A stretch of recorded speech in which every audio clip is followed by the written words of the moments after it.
मनुष्यों गतिविधि रे नजर रखिछंती एलियन। रिसर्च प्रोजेक्ट रो आसिला एभली रिपोर्ट। तेबे एलियन को नहीं अनेक रहस्य रही।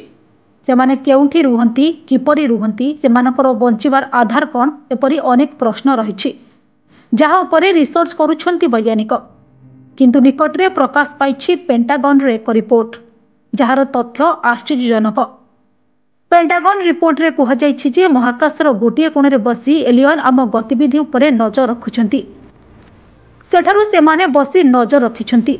सेठारु सेमाने बसी मनुष्यंको गतिविधि उपरे नजर रखिछंती। सेठारु सेमाने बसी मनुष्यंको गतिविधि उपरे नजर रखिछंती।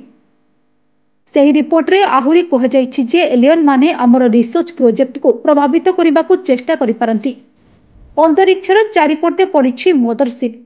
एकथा आमे कहूनु बरं पेंटागन रो यूएफओ अधिकारी तथा हार्वर्ड वैज्ञानिकों द्वारा उपस्थापित रिपोर्ट डॉक्यूमेंट रे एमिति करा जायछि दाबी।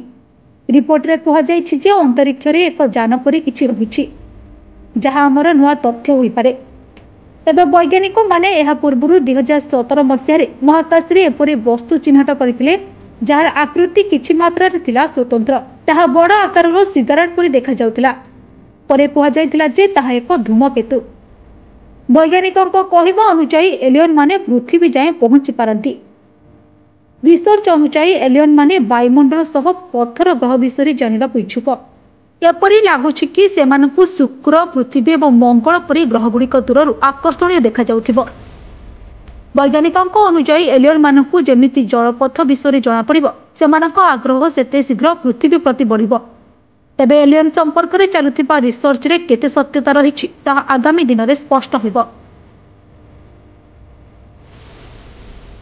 Bureau report, Odisha news room.